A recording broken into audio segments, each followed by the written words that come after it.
A rumor was making the rounds this weekend that Square Enix's Final Fantasy XV will be delayed, and it had a fair number of sources backing it.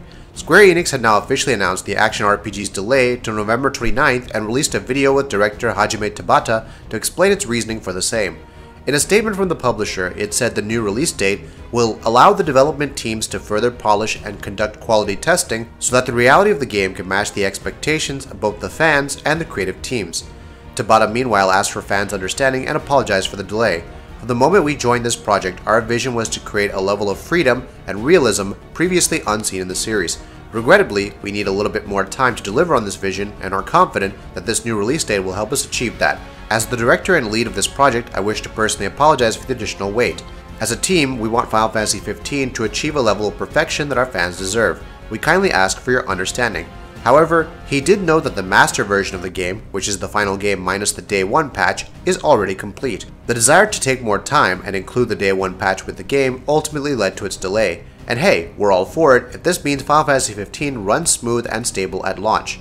Furthermore, Final Fantasy XV promises to be a mammoth game, and this will also apparently be reflected in its file size. Apparently, 7-Eleven have started to sell download cards to the PS4 version of the upcoming RPG, and they indicate that the game will take 45 GB of hard drive space. That makes Final Fantasy XV the largest game in the series by file size, though there are other RPGs from this generation that still dwarf it. For instance, look at CD Projekt Red's The Witcher 3 Wild Hunt. However, that space is hopefully being put to good use because Final Fantasy XV looks to be the single most ambitious game in the series to date. Konami surprised us all, and many of us not in a good way, with a brand new co-op game set in the Metal Gear universe titled Metal Gear Survive. In a recent interview with VG247, Konami's brand manager Richard Jones compared the new title's gameplay to the latest release in the franchise, Metal Gear Solid 5 The Phantom Pain, revealing that it will feature a lot of the same aspects. The gameplay is very similar to Metal Gear Solid 5 The Phantom Pain, and will have a lot of those aspects for sure, and we're going to add on that co-op gameplay in tune with that. Most of the gameplay will be focused on co-op play, so trying out missions with different styles, working with each other to experiment with tactics, that kind of thing. In general, there is a lot of replayability around trying different missions from a progression standpoint, from a tactical standpoint, with 3 other friends. Metal Gear Survive is currently planned to release on Xbox One, PS4, and PC later in 2017. According to a NeoGAF user who provided information from his sources about Assassin's Creed Syndicate and Watch Dogs 2 in the past, Ubisoft is reportedly working on a new Splinter Cell title, and Michael Ironside will apparently return to voice Sam Fisher. The source stated that, regarding other games, I haven't been involved with Steep or Wildlands, but I was surprised Splinter Cell didn't appear at E3. I know Ironside is back, he was in the studio, I said hi to him and his daughter, he was shooting a movie with Amy Jo Johnson, and I know someone who worked on that set, and Ironside confirmed to him he was doing the new Splinter Cell. I know Toronto has the mocap studio for it. I'm hoping to hear or see something unofficial, if not official, this year, but it's been hard to get anything beyond "it's happening." The user later provided an update from his source, which stated that his sighting of Ironside occurred last summer.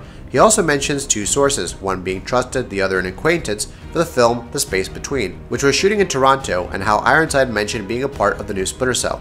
The movie shoot overlapped the same week as my encounter. As I understand it, he was here for the movie first and worked in the studio visit while in town.